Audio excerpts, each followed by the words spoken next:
สบายดีน้องป้องไปผู้สุคนเนาะมื้อนี้เฮาสิมากิน มักหมู หมักหมูแข่งกันเนาะ แข่งกันมักหมูนี่นะกินอยู่ส่วนเฮาบอนเก่าบอนเดิม อันเลิกก็ตามแต่ กินอย่างเดียว เฝ้าเดินนับก็ได้1 2 3เฮ็ด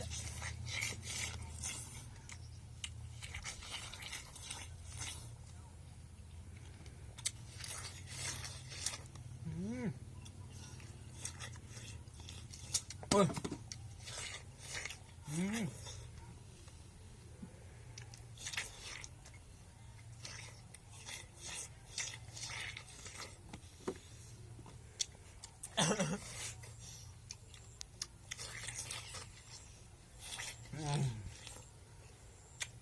เราไปกินบ่อยยอมเลย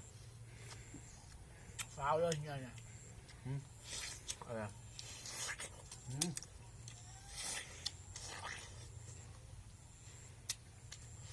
โอ้ยไม่ไหวเลยเนาะ มันจะเริ่มใจหุบ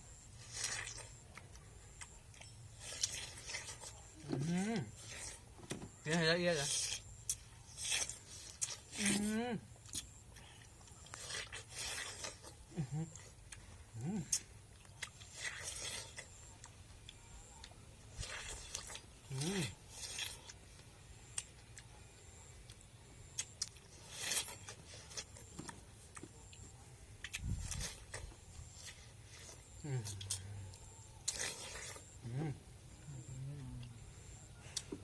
ยังไง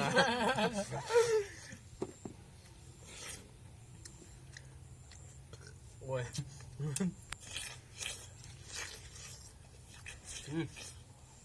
เอ้ย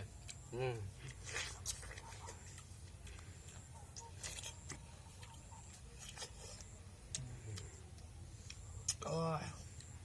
ไม่ไหวแล้วยก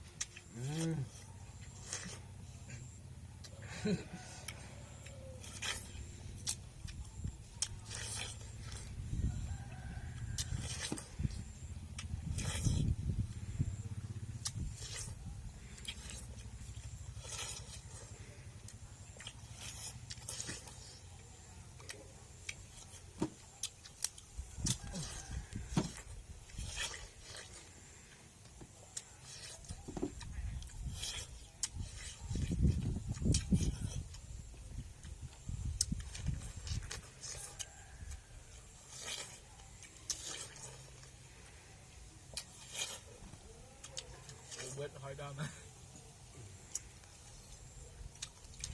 มีกวง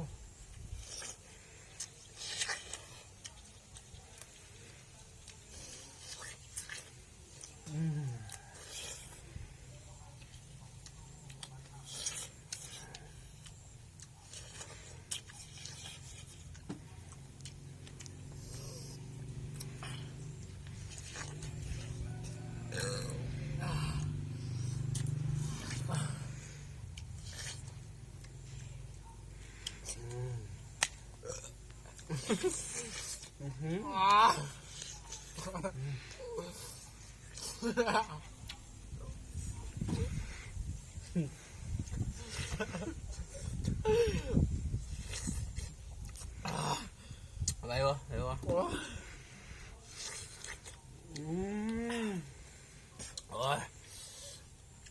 บูไหวเด้อกินตัวไหมพี่น้องบูไหวเนี่ยถ้ากินเบอร์เตซี่เนาะซีไอบีดโอ้ตัวท้องแห้ง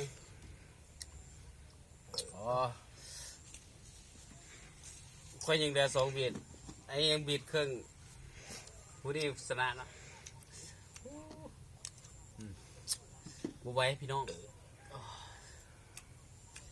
สำหรับคลิปนี้ก็จบเพียงเท่านี้เนาะโบมีอย่างมาแข่งกินหมักโมเนาะแต่ว่าโอ้กินบูไหวเบิ่งทั่วกินข้าวหักกันแล้วมากิน นั่นเนี่ยบ่มีอย่างไรเนาะฝากกดติดตามฝากกดไลค์กดแชร์เนาะว่าซ่องเบาเหนือพากินเนาะมื้อนี้ขอลาไปก่อนสบายดี